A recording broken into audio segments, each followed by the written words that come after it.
glória! Aleluia! Graça e paz, amados irmãos. Estamos aqui mais uma vez, dando continuidade aos estudos do livro de Salmo na Escola Bíblica Dominical. E nesta manhã nós vamos meditar sobre o Salmo de número 52. Amém? Mas antes quero convidar os amados irmãos a orar comigo em nome de Jesus. Senhor meu Deus, meu Pai, Senhor, em nome de Jesus, eis-me aqui, Deus, na Tua presença, pedindo perdão pelos meus pecados, pensamento, palavras e obras, Senhor, colocando minha vida em Tuas mãos, ó Deus, para que o Senhor venha fazer aquilo que lhe apraz, ó Deus. Fala conosco, ó Deus querido, através deste estudo, ó Deus. Nos instrui, ó Deus querido, para continuarmos nesta caminhada, Senhor, para o alvo que é o Teu Filho amado Jesus. Deus, quero colocar a liderança da primeira igreja congregacional de Itaguaí nas Tuas mãos. Toma nas Tuas mãos o Bispo Braz, Senhor, o pastor Roberto, o pastor Ivan e suas famílias, ó Deus querido, os demais pastores, Senhor, e suas famílias. Deus, toma nas Tuas mãos também, ó Deus querido, os missionários, Senhor, que estão a campo, ó Deus, ser na vida dos Teus filhos, dando livramento e escape e glorificando o Teu nome, Senhor. Em nome de Jesus eu te peço, ó Deus, e em nome de Jesus eu te agradeço. Amém, Senhor. Bom, meus queridos, temos aqui na introdução ao mestre da música.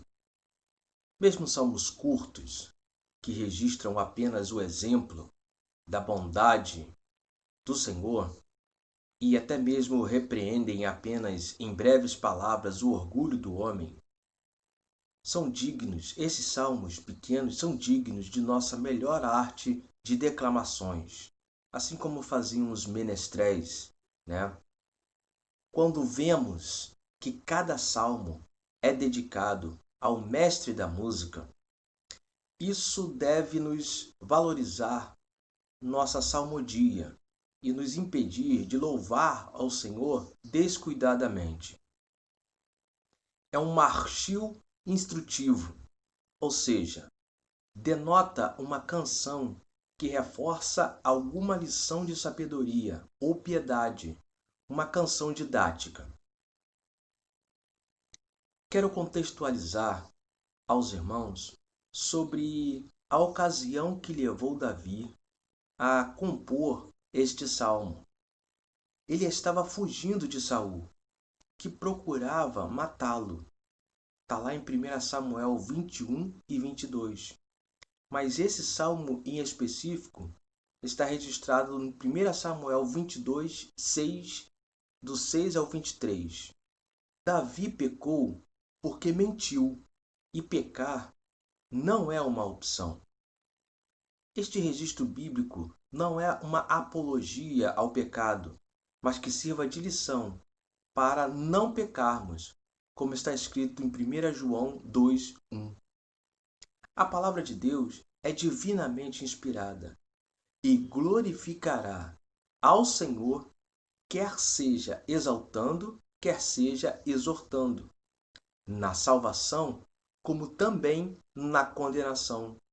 Pois condenando o que é pecado e os que buscam pecar, glorificará o Senhor na vida dos que buscam não pecar. Isaías 55:11 e 2 Timóteo 3:16. Algumas observações. Antes que o inimigo das nossas almas possa induzir alguém a pensar que Deus não compactua com o pecado, mas deu certo para Davi, nesta ocasião, saibam que não deu certo, pois, além de aumentar a ira do rei Saul contra Davi, Saul mandou matar toda a cidade sacerdotal por causa disso. Morreram homens, mulheres, crianças e até os animais. Isto marcou a consciência de Davi. Isso, para um servo do Senhor, é um preço muito alto. Servir também um líder com fervor não significa ignorar suas falhas. Nossos pastores cometem falhas, mas em suas vidas estão buscando não pecar. Um dos nossos pastores, uma certa ocasião, fez uma confissão em púlpito de uma de suas falhas ocorridas. E isso não o desmereceu em nada. Fanático é aquele que serve uma pessoa ignorando e, pior, encobrindo as falhas dessa pessoa. Mas o que serve ao seu pastor, ciente de suas falhas, não concordando, não compactuando, mas tendo misericórdia e discernimento da obra de Deus, este é sábio em Deus. Outros salmos que Davi compôs nessa fuga: o salmo de número 34, 35, 56 e 142. A justiça e a bondade de Deus. Este é um salmo difícil. A rivalidade entre dois estilos de vida acaba personificada, por um lado, pela atitude de Davi, que apesar de já ter vencido Golias, experimentava uma vida de dependência da misericórdia de Deus. E por outro lado, pela crueldade e astúcia de Saul e seu servo Doeg. Este salmo expressa a confiança no Senhor. Pronuncia juízo sobre os ímpios como uma lamentação e usa uma linguagem sapiencial, ou seja, a literatura sapiencial ou livros de sabedoria é um gênero de literatura comum no Antigo Oriente. Consiste em declarações de sábios que oferecem ensinamentos sobre divindade e virtude. Embora este gênero use técnicas de narração oral, foi disseminado em forma escrita. O salmista identifica Doeg como o homem jactancioso e iníquo, enquanto que Davi aparece como o justo salmista. Entretanto, o próprio salmo não é tão específico assim e continua sendo relevante para o povo de Deus, o destino de um pecador arrogante. Nesta lamentação individual, apresentada na maneira direta dos profetas, e sim, Davi foi um guerreiro, profeta e rei do povo de Israel, conforme está registrado também em 2 Samuel 23:2 e Atos 1:16. Nesse salmo, não há pedido de auxílio divino, só confiança de que Deus dará a devida retribuição. Embora se dirija a um indivíduo em particular, através de todo ele, pode se referir a uma classe de homens. Como costumo dizer, quero chamar a atenção na multiforme sabedoria de Deus para fazer a sua obra. Até a malícia de um Doeg pode fornecer instrução a um Davi, que era o maior objeto do ódio rosnador de Doeg, e, portanto, a pessoa mais adequada para tirar do incidente a lição oculta dentro dela.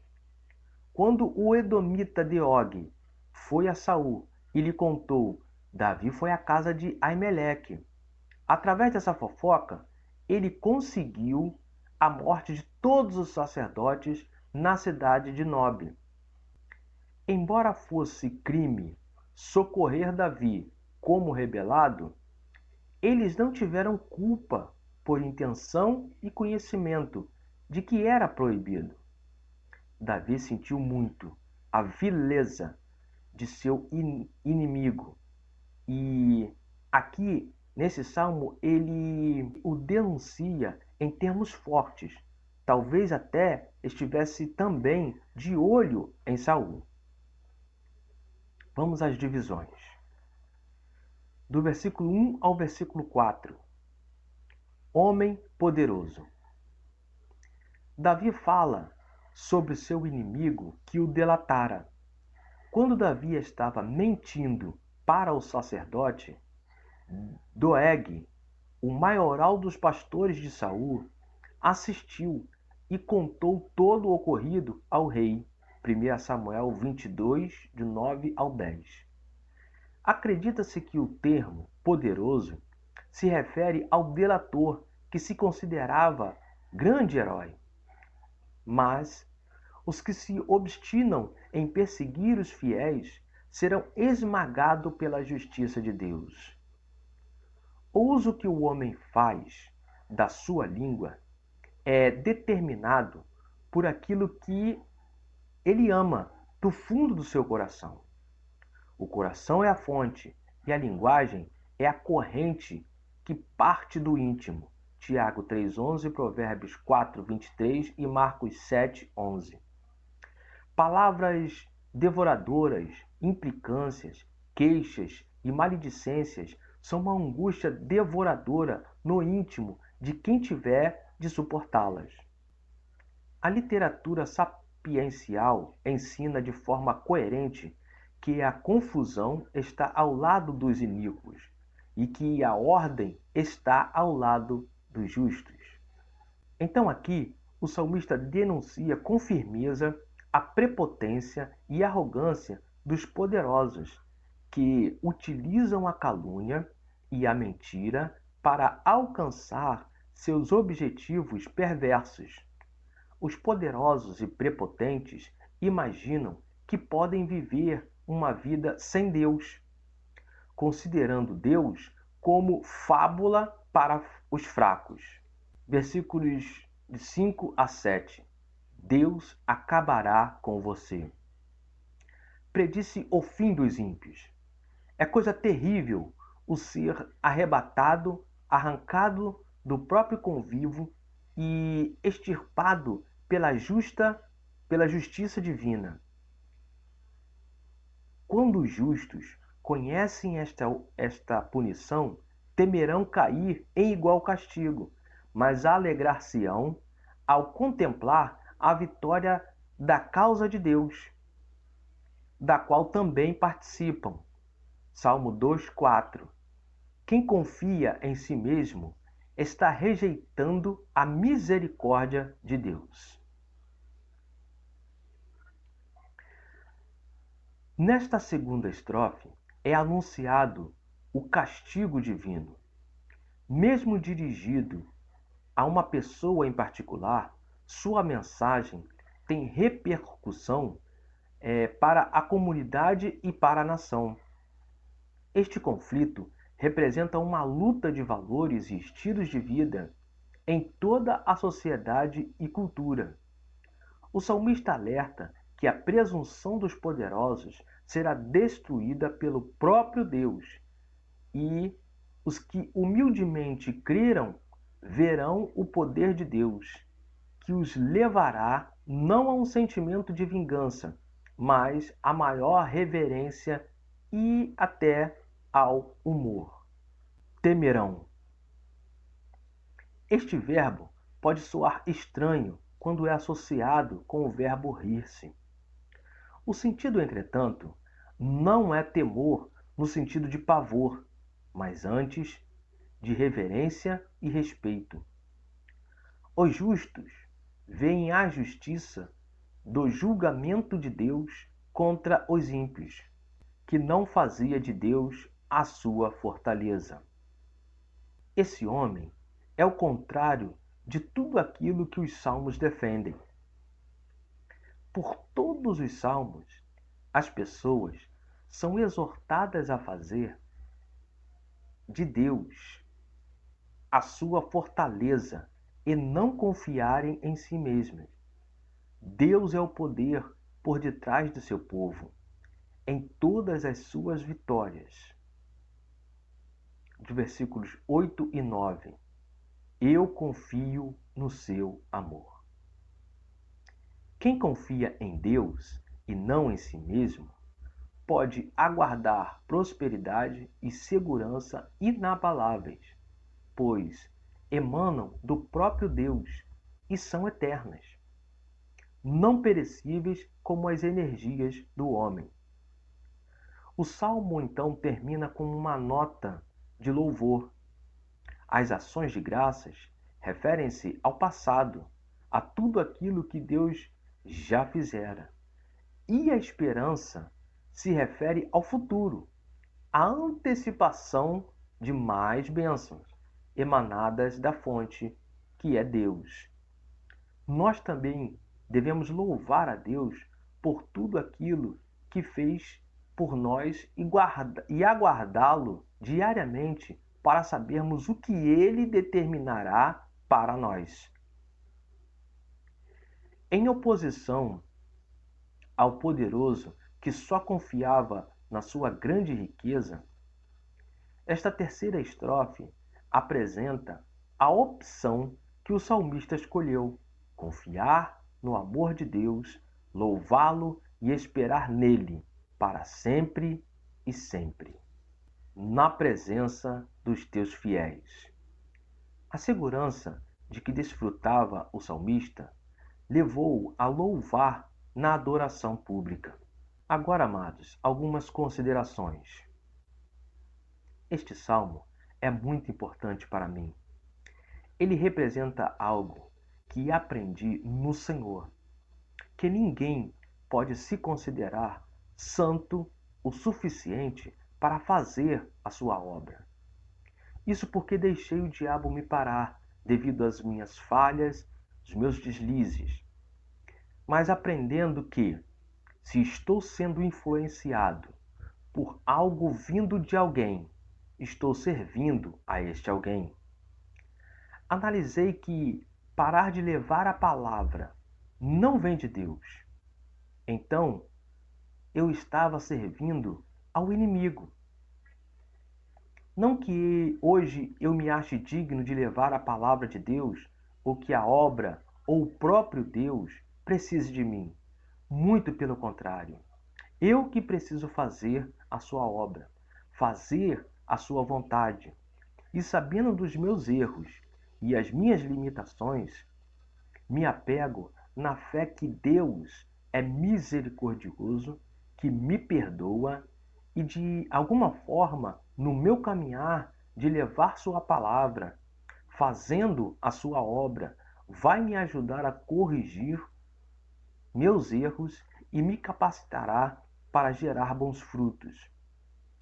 Isso é para aqueles que deixaram o inimigo o parar por causa de algo que fez errado ou alguém que errou e acabou se entristecendo. Saiba que essa atitude serve ao inimigo de nossas almas. E quanto mais permitirmos que essas coisas que sabemos que não vêm de Deus, que vêm do diabo, venha a nos influenciar, trazendo tristeza, rancor, mágoa, apostasia, então estaremos servindo ao diabo. Eu te convido a servir ao Senhor, Deus Jeová, que nos ama de tal maneira que enviou o seu unigênito, Jesus Cristo, para morrer na cruz do Calvário, para que todo aquele que nele crê e aceitar a obra redentora de Jesus não pereça, mas tenha a vida eterna. Vem para Jesus, congregue, esteja em comunhão com a igreja onde o Senhor te plantou, que o nome do Senhor, pode ter certeza, vai ser glorificado na sua vida. Com base nessas informações, irmão, nesse estudo, agora nós vamos fazer a leitura do Salmo 52. E nessa ocasião eu vou trazendo uma versão muito interessante da Bíblia, a Bíblia, a Mensagem. Diz assim, Salmo 52. Por que você se gaba da maldade, ó homem poderoso? A misericórdia de Deus é maior. Você maquina a destruição. Sua língua, artesã de mentiras, corta como lâmina afiada. Você ama mais a maldade que a bondade. Chama branco o que é preto. Você ama fofocas e comentários maliciosos não passa de um boca suja. Deus vai acabar com você e então irá varrê-lo para fora. Ele arrancará você pela raiz da terra dos vivos. Os bons presenciarão tudo e adorarão, rindo de alívio, dizendo: o homem poderoso apostou no cavalo errado, confiou no dinheiro e deu de cara com o desastre. Mas eu sou uma oliveira, florescendo na casa de Deus. Confiei na sua misericórdia antes e agora. Para sempre dou graças a ti, pois entrastes em ação na presença dos teus fiéis amigos. Proclamarei teu bom nome, pois és a minha esperança. Então, queridos, que possamos ter a consciência de que não é do agrado do Senhor nós pararmos a nossa caminhada. Erramos, nos arrependemos, deixamos, alcançamos misericórdia e assim o Senhor vai glorificando o seu nome na nossa vida. A Bíblia diz que nada nos separará do amor de Deus. Então, que este estudo venha edificar a sua fé. Talvez você que esteja afastado por algum motivo, volte para a casa do Senhor. Volte a fazer a obra de Deus.